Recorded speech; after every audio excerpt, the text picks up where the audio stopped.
So LSU has a big game next week versus Alabama. And when we're probably releasing this, you're probably seeing it on a Sunday or Monday, whenever we're going to be releasing it.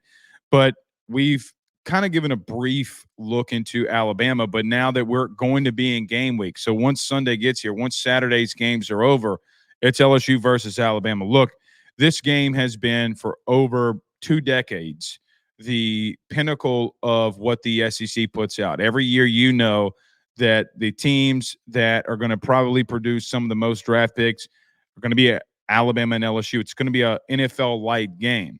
It has been the primetime matchup in the SEC every year, and I don't think that this year, now with the stakes and implications that it brings, that anything changes. Now you have big games like Georgia and Texas and Georgia and Bama, but this one is still at night, primetime. Probably, I don't know when game day would announcement. I would assume that they would probably give a deep look in being in Death Valley, and I'm sure that we know the answer to that by now on what that answer is going to be. But looking into this game, I think that there's a couple of three things that we a couple of three things. There are three things. That's the most Italian thing I've said on the show, by the way. A couple of three things. But there are three things that we have to talk about when we look at Alabama versus LSU. Number one, I think on Saturday night in Death Valley, this place has got to be one of the biggest and best environments that we've ever produced. Now, I'm assuming that a lot of you are going to be there and you're going to be able to produce that. But Alabama's biggest struggle has come from the sense of that they are not a disciplined football team. They're 129th in penalties. They're 129th in penalty yards. They're a highly undisciplined team. And what do we know about Cajuns at night in Death Valley and Baton Rouge? The place gets loud. The truth is in 2022 when you won the SEC West, big factor in that was that Alabama, Nick Saban, came into Death Valley, Baton Rouge, and the crowd was so raucous. The crowd was so great that it got to him. It certainly got to him in the first half. It certainly got to him in the second half when Jane Daniels throws a corner route in the back of the end zone to Mason Taylor, and you have the 102,000 people screaming Tigers, and the whole stadium literally is so loud that it is rocking the stadium, and it registers on a Richter scale, and because the ground is literally shaking. We all remember that. But I do think that Bama, for what it's worth, they do a lot of things really good. But the things that have kept them back is that every time that they take a step forward, or even take 2 or 3 steps forward, they take one massive step back. Every time that they've gotten into non-scoring drives, they would be methodically moving the ball down the field, and then a big penalty would hurt them, or a tackle for loss would hurt them because they missed an assignment. That's not just a this year thing either. Kalen DeBoer and Nick Saban both have one thing massively in common about the University of Alabama, and that is that this team and last year's team is a highly undisciplined unit.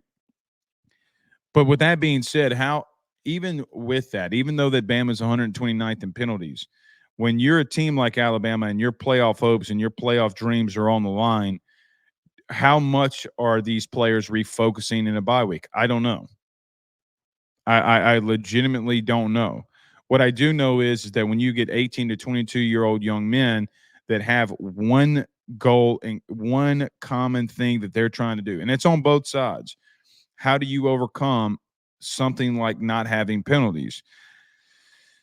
I look at them and say, man, even if they cut those penalties in half, instead of having 8-9 penalties a game, which they're having about 8.5 penalties per game, let's just say, or 8.62 penalties per game, so more like 9 for 80 yards. So because 8 penalties for 8 or 9 penalties for about 80 yards a game, that is atrocious.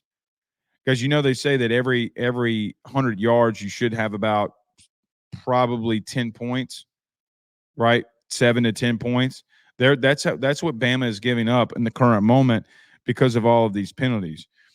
I do think that this is a tough place for them to try to find themselves in reference to being a disciplined football team, but I don't know how much that's going to get fixed. That another thing about 22 when you came here, guys, they were 121st in the country in penalties. They're 121st in penalty yardage, and it hurt them because they had massive penalties and were having to punt the ball on fourth down because they kept shooting themselves in the foot. If you allow them to come in here and be a disciplined football team. If you're not loud on third down, which this place will be loud, then they could have some success. But they have found ways to continue to shoot themselves in the foot. I think the second thing and the most important thing that I look at this game is really simple to me. When I look at LSU versus Alabama and I look at LSU struggles offensively and I look at Bama's struggles defensively, LSU's biggest struggle is running the football. I don't think that it's a debate at this point. I don't think that outside of turnovers, it's the biggest thing. But if you're just talking about a fundamental thing that you do, running the football is the number one issue that you have. But, man, I look at Bama's defense and them being 69th in the country in run defense. They've been very bad at stopping teams running the football on third down. If you can't run the football on this team, then you don't deserve to win. I see teams like Vandy. I see teams like Tennessee. I see teams like who was it early in South Florida, even though there was some scramble yardage.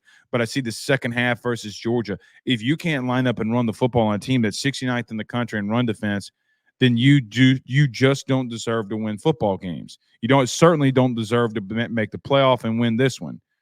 Guys, I know that you've been very bad. You're 111th in rushing offensively. You got to be better. And I think that you're going to be able to be better in this one. And actually, to be real with you, I have a lot more confidence that you're going to be able to run the football in this game than I did last week or 2 weeks ago versus A&M, versus Ole Miss, even really and truthfully versus UCLA. One big thing that people don't even know about a team like UCLA, who's been very bad this year, they're still top 25 in run defense. So when I look at teams that you face this year, South Carolina included, even USC included, you face some really good D-lines and you have struggles to run the football. And this is not even remotely close to a team that you can't run the football on. Guys, if you go into the game on Saturday and you're unable to run the football, then you're going to be the only team that couldn't line up and run it on Alabama. What does that say more about you? What have you changed in the bye week to be able to find ways to run the football?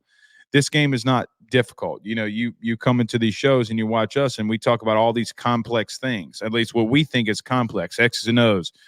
The game is simple. The game is fundamental. The game is what it is and what it always will be. So when I look at arguably on field, the biggest thing that LSU has got to do here is if that you can't run the football in Alabama, then you're going to have issues and you're going to have you're not going to win the football game. So before we get to point 3, just want to bring it back up again. We are here from Service Hawk Digital. So I do love being here. They are great at getting your business for growth. They're going to help me. They're going to help you. So if you have a business, if you want to soar above the competition, you need to get over to Service Hawk Digital with their expert in marketing. You got an electrical company. You're an AC company. You need to get over here for your growth. So I'm glad that we're here. Lee and Justin, the gang are always fantastic, and I love being here with them. The third and final point here is that you have fundamental issues defensively, and I look at Alabama's rush offense. They have 177.6 yards per game rushing. I think they're going to come out and try to pop you in the mouth. I do. I think they're going to try to come out here and see how tough of a team you are, and I don't know how tough of a team you are.